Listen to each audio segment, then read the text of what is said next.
The blood-red Arizona sun sank behind the jagged mountains as Garrett Ellis pulled his weary gelding to a halt, the scent of approaching rain riding on the late October wind. It had been a long day driving cattle across the dusty plains of Cochise County, and all he wanted was a hot meal and his bedroll. Timber Creek Ranch was a welcome sight, the weathered cedar buildings standing like faithful sentinels against the darkening sky. The year was 1883, and at 26, Garrett had spent nearly a decade working as a ranch hand, the last 4 at Timber Creek. He dismounted with a soft grunt, his boots hitting the hard, packed earth with a dull thud. As he led his horse toward the barn, something caught his eye, a bundle of fabric near the south wall, partially hidden in the long evening shadows. Approaching cautiously, his hand instinctively moving to the Colt revolver at his hip, Garrett squinted through the fading light. It was a woman. She lay curled on her side, a thin shawl pulled tightly around slender shoulders, her face half hidden by a tumble of dark copper hair. For a moment, Garrett stood frozen, unsure if she was hurt or simply sleeping. Her chest rose and fell in the steady rhythm of slumber, but even in the dim light, he could see the dirt on her torn dress and the worn soles of her boots. Without a second thought, Garrett shrugged off his heavy wool blanket, the same one that had kept him warm through countless nights on the range, and gently draped it over her still form. The woman stirred slightly at the touch, but didn't wake. Garrett hesitated, wondering if he should rouse her or fetch help from the main house. The sound of distant thunder made the decision for him. "Miss," he said softly, crouching beside her. "Miss, you can't stay out here, storm's coming." Her eyes flew open, startlingly blue against her dust-streaked face, and she scrambled backward, clutching the blanket to her chest. "Easy now," Garrett said, raising his hands to show he meant no harm. "I'm not going to hurt you, just trying to help is all. Where am I?" Her voice was hoarse, as if she hadn't used it in days. Timber Creek Ranch, about 20 miles south of Wilcox. Garrett stayed where he was, giving her space. "I'm Garrett Ellis, I work here." The woman glanced around, her gaze darting from the barn to the main house and back to Garrett's face. "I didn't mean to trespass, I was just so tired." She trailed off, exhaustion evident in every line of her body. "What's your name?" he asked. She hesitated before answering. Ruby Zimmerman." "Well, Miss Zimmerman, there's a storm blowing in and you'll catch your death out here." "The ranch house has spare rooms. Mrs. Holloway, the cook, she's a kind soul. She'll find you something to eat and a proper bed." Ruby clutched the blanket tighter. "I can't impose." "You're not imposing if you're invited." Garrett offered his hand. "And I'm inviting you." Ruby stared at his outstretched hand for a long moment before placing her smaller one in it. Her skin was rough with calluses, not the soft hand of a society woman, but there was a delicate strength to her grip that surprised him. As Garrett helped her to her feet, a flash of pain crossed her face and she stumbled. He caught her by the elbow. "You're hurt," he observed. "It's nothing, just blisters from walking." "How far have you come?" he asked, tying his horse to a post before offering Ruby his arm for support. "From Benson, 3 days." Garrett couldn't hide his surprise. "That's nearly 50 miles on foot." Ruby nodded, her eyes downcast. "I had no choice." Before he could ask more, the sky opened up and fat raindrops began to fall.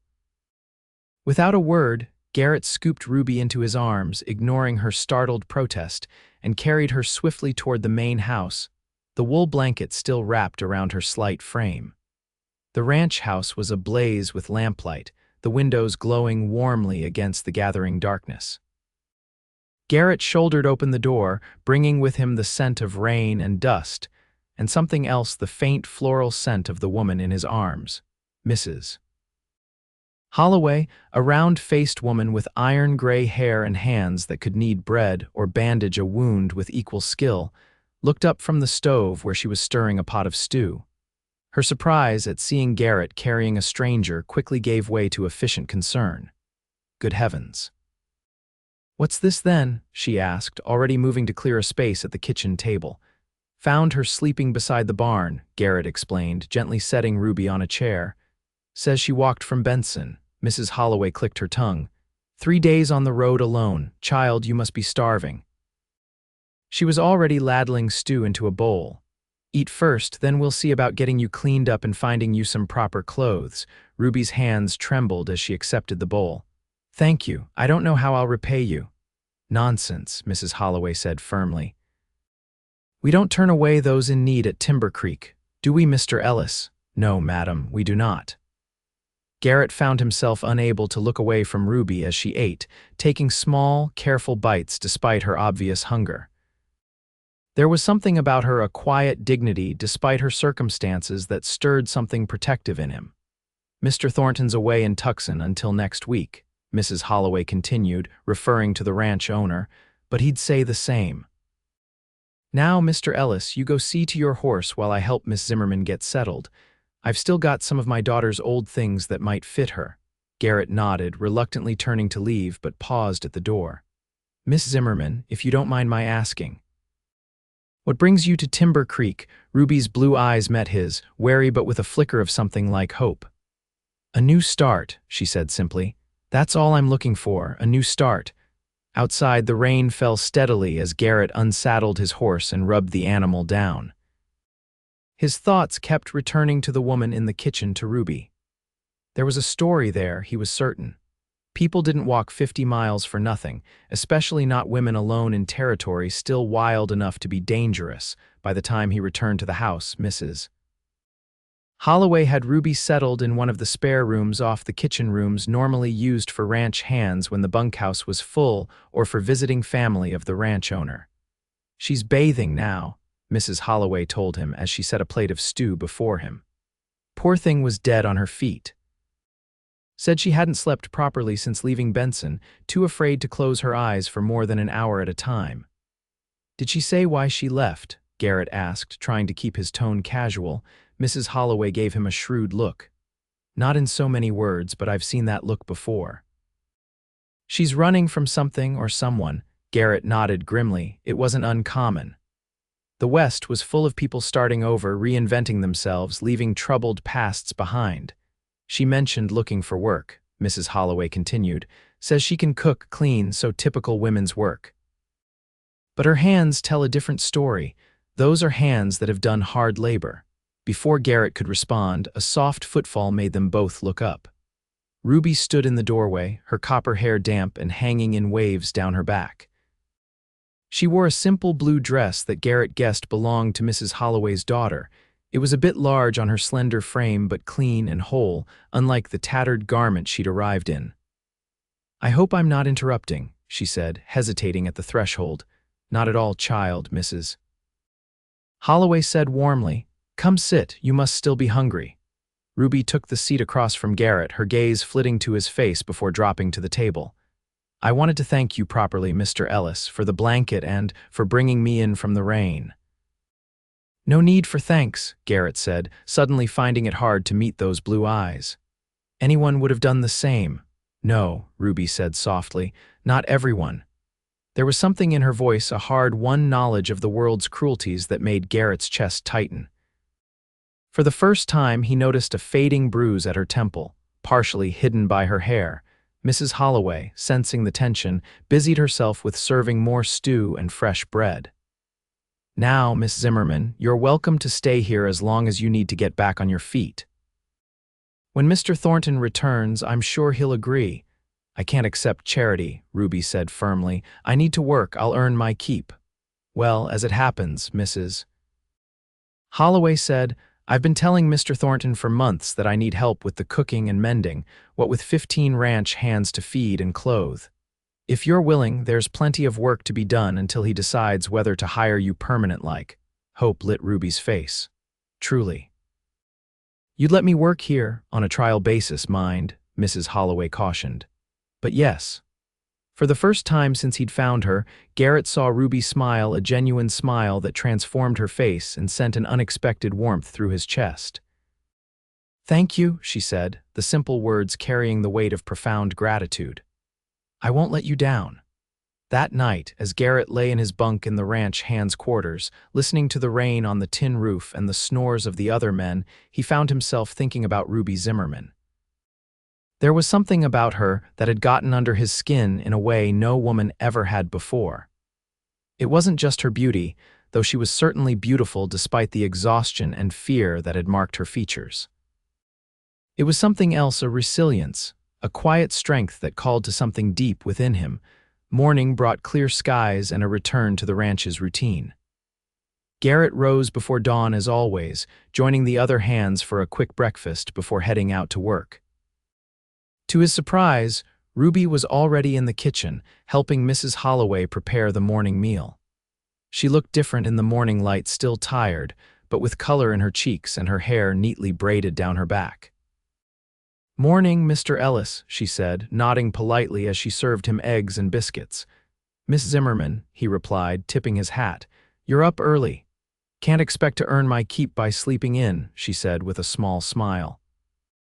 Throughout the day, Garrett found reasons to pass by the main house, checking if the roof needed repair after the rain, seeing if there were any messages from the ranch owner, asking if Mrs. Holloway needed anything from town. Each time he caught glimpses of Ruby hanging laundry on the line, kneading bread dough, polishing the dining room furniture. She worked with quick, efficient movements, her face set in concentration. Days passed, and Ruby became a fixture at Timber Creek. The bruise on her temple faded, and some of the wariness left her eyes. She rarely spoke about her past, deflecting questions with practiced ease. But Garrett learned she was 22, had grown up in Missouri, and had come west 3 years earlier with her brother, who had since died of tuberculosis. What she didn't say about how she'd ended up in Benson, or why she'd fled, hung in the air between them like an unspoken promise. "Someday I'll tell you, but not yet." The other ranch hands noticed Garrett's interest, of course.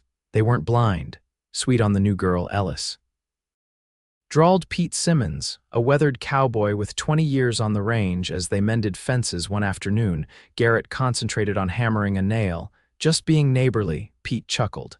"That what they're calling it these days, neighborly? Well, can't blame you. She's easy on the eyes, and Mrs. Holloway says she works harder than 2 men put together." "She's been through something rough," Garrett said quietly. "Deserves a chance to start over without men sniffing around." Pete gave him a long look. "Fair enough. But seems to me she don't mind when you do the sniffing." Garrett ignored the comment, but he couldn't ignore the warmth that spread through him whenever Ruby sought him out with her gaze across the dining room, or the way his day seemed brighter when she greeted him with one of her rare smiles. A week after Ruby's arrival, Garrett found her sitting on the porch steps after dinner, watching the sunset paint the desert in hues of gold and crimson. Without thinking, he joined her, settling onto the step beside her but leaving a respectful distance between them. "Beautiful, isn't it?" he said, nodding toward the horizon. "It is," she agreed softly. "I never thought I'd find beauty in a place so harsh.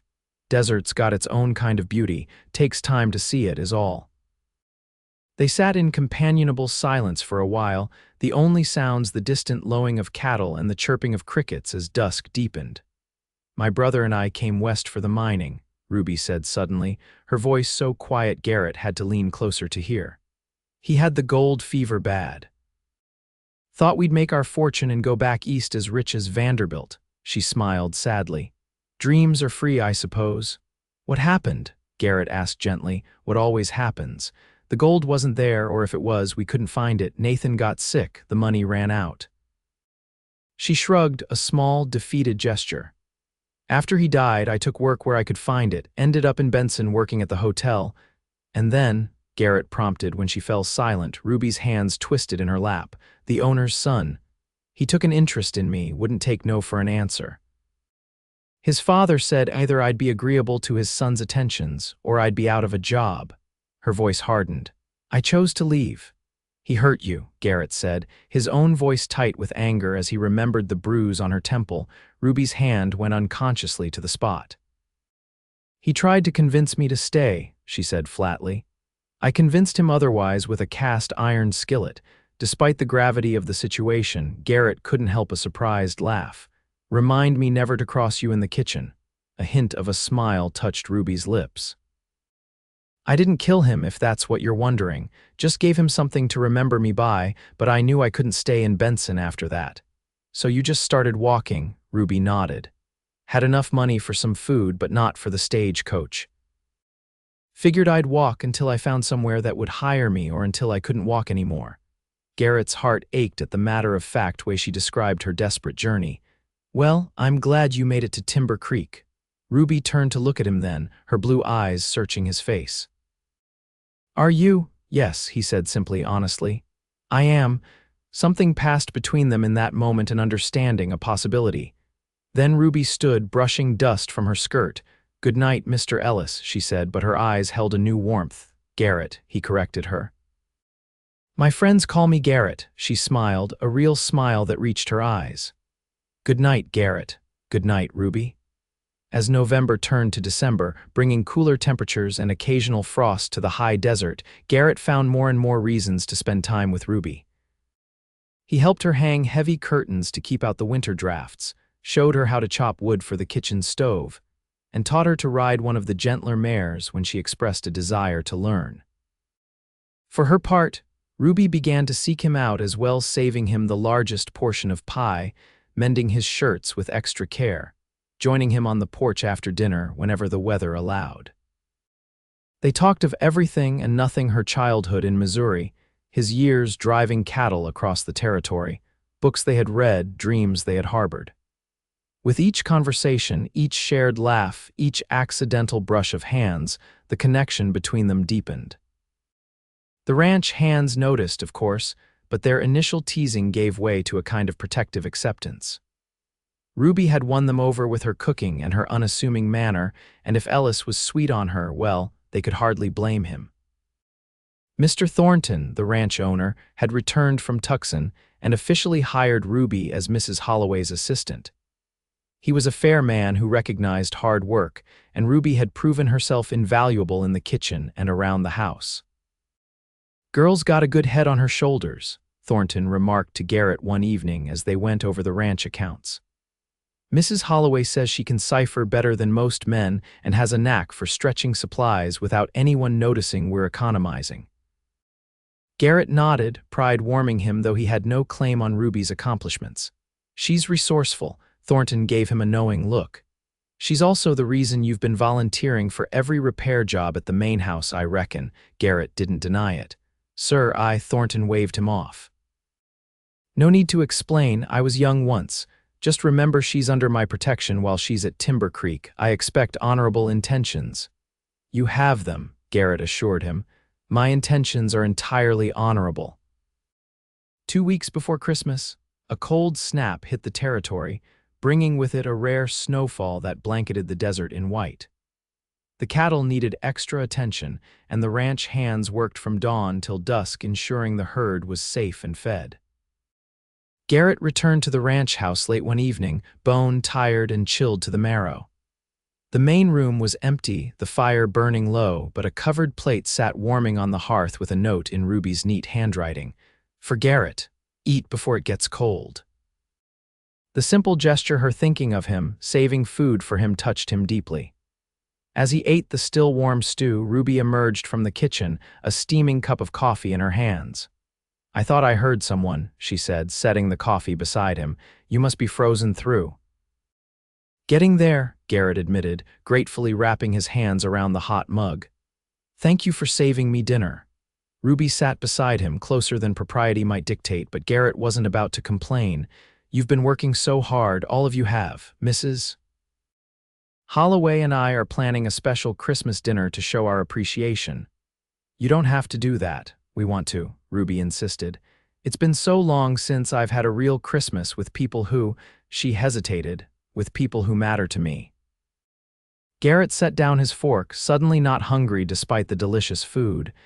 You matter to us too, Ruby, to all of us at Timber Creek. He took a breath, gathering his courage. Especially to me.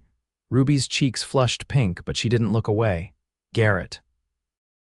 I know it hasn't been long, he continued, the words tumbling out now that he'd started. And I know you came here looking for safety, not whatever this is between us, but I care about you, Ruby, more than I've ever cared for anyone. Ruby's hand found his, her fingers warm against his cold ones. I care about you too, she said softly. I didn't expect it, didn't want it, if I'm honest. After everything that happened in Benson, I was sure I wouldn't trust a man again for a long, long time. What changed your mind? Garrett asked, hardly daring to breathe. Ruby smiled, her eyes shining in the firelight. You did. That first night when you found me sleeping beside the barn and covered me with your own blanket. Her voice softened with the memory. You could have ignored me. Could have chased me off for trespassing. Could have taken advantage of a woman alone and desperate. But instead, you gave me the only thing keeping you warm on a cold night. Garrett shook his head. That was nothing. No, Ruby said firmly, that was everything. That was the moment I started to believe that maybe, just maybe, there were still good men in this world. Slowly, giving her every chance to pull away, Garrett raised his hand to cup her cheek.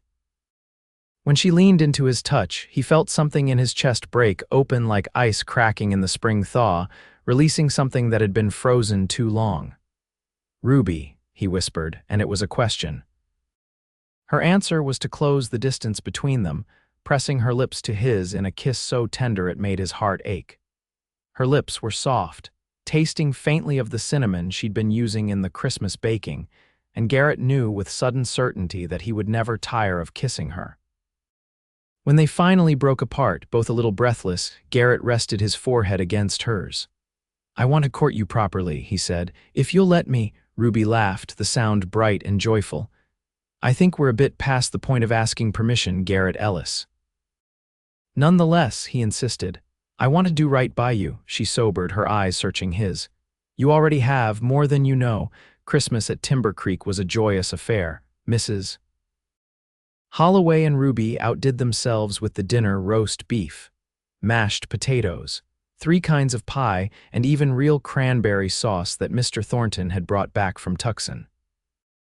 The ranch hands had decorated the main house with pine boughs and berries, and someone had produced a fiddle for dancing afterward. Garrett couldn't take his eyes off Ruby as she moved about the room, her green dress a Christmas gift from Mrs. Holloway bringing out the copper highlights in her hair. She laughed more freely now, the shadows that had haunted her eyes when she first arrived mostly gone. When the fiddler struck up a waltz, Garrett crossed the room to where she stood. May I have this dance, Miss Zimmerman? He asked formally, extending his hand. Ruby placed her hand in his. You may, Mr. Ellis. As he guided her in a simple waltz around the cleared furniture, Garrett was acutely aware of the eyes watching them, Mrs. Holloway's approving smile, Mr. Thornton's thoughtful gaze, the knowing looks exchanged by the ranch hands. They were making a public declaration of sorts, and Garrett couldn't bring himself to care who saw. You're a surprisingly good dancer for a cowboy, Ruby teased, her cheeks flushed with happiness. My mother insisted, Garrett admitted. Said no son of hers was going to step on a lady's toes, even if we did live on the frontier. I'd like to meet your mother someday, Ruby said, then immediately looked embarrassed as if she'd presumed too much. You will, Garrett assured her. She'll love you.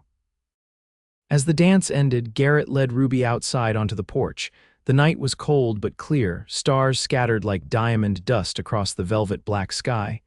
Their breath formed clouds in the frosty air. I have something for you, Garrett said, reaching into his pocket. A Christmas gift. Ruby's eyes widened. Garrett, you shouldn't have. I didn't get you anything. Yes, you did, he interrupted gently. You gave me a reason to come home at the end of the day. You gave me something to look forward to each morning. That's gift enough. He pressed a small package wrapped in brown paper into her hands. Ruby unwrapped it carefully to reveal a silver brooch in the shape of a rose, simple but beautiful in its craftsmanship. It was my grandmother's, Garrett explained as Ruby traced the delicate silver petals with her fingertip. My mother sent it when I wrote to her about you. You wrote to your mother about me, Ruby asked, her voice catching. I did. Garrett took her free hand in his.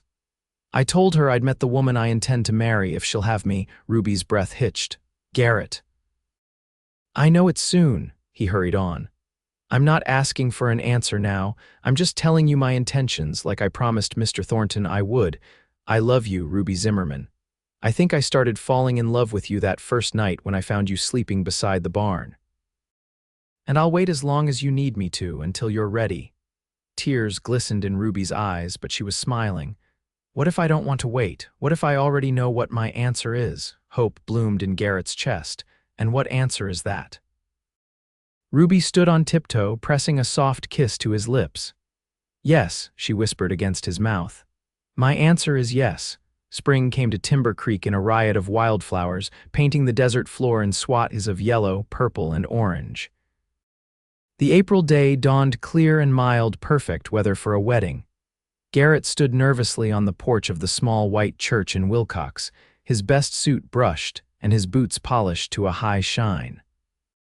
Pete Simmons stood beside him as best man, looking almost respectable with his hair slicked down and his mustache trimmed. "Stop fidgeting," Pete muttered. "You look like you're facing a firing squad instead of getting hitched." "What if she changes her mind?" Garrett couldn't help asking. Pete rolled his eyes. "That girl rode 15 miles into town yesterday with Mrs. Holloway to make sure her wedding dress was perfect. She ain't changing her mind." Before Garrett could respond, a buggy appeared on the road and his heart leaped into his throat. Mrs. Holloway was driving, and beside her, partly hidden by a parasol, was Ruby. The ceremony was simple but meaningful, attended by the entire staff of Timber Creek Ranch, Garrett's mother, who had traveled from Colorado for the occasion, and a handful of townsfolk who had come to know and respect Ruby during her months in Wilcox. Ruby wore a dress of pale blue, silk her one extravagance, and carried a bouquet of desert wildflowers.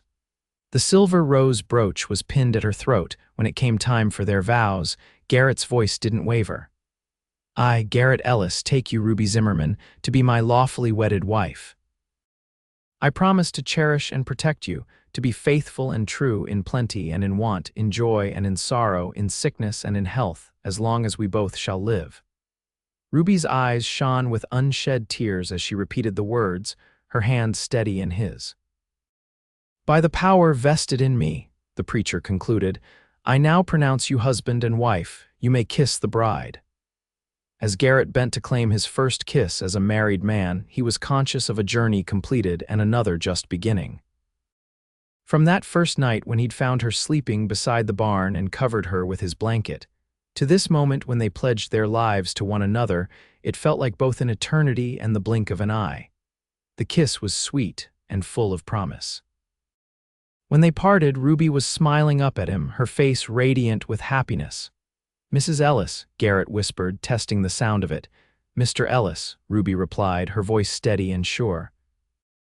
Outside the church, the desert stretched away to the mountains, harsh but beautiful, much like the life they would build together. There would be hardships ahead, drought years, harsh winters, all the unpredictable challenges of ranching life. But standing there with Ruby's hand in his, Garrett knew with bone-deep certainty that they would face it all together. And on cold nights, they would share a blanket, just as they had from the beginning. 5 years later, Garrett stood on the porch of their small ranch house, watching as Ruby chased their 3-year-old daughter through rows of vegetables in the garden they had coaxed from the desert soil. Little Sarah's laughter rang out like silver bells as Ruby caught her and swung her up into the air. "Papa," Sarah called, spotting him, "Mama's teaching me about the plants." "Is that so?" Garrett called back, his heart full to bursting at the sight of his family. After their wedding, Garrett and Ruby had stayed on at Timber Creek for 2 more years, saving every penny. Then, with Mr. Thornton's blessing and financial backing, they had purchased a small parcel of land 10 miles away, not much, just 100 acres, but it was theirs. They'd named it Silver Rose Ranch, after the brooch that Garrett still considered the best investment he'd ever made.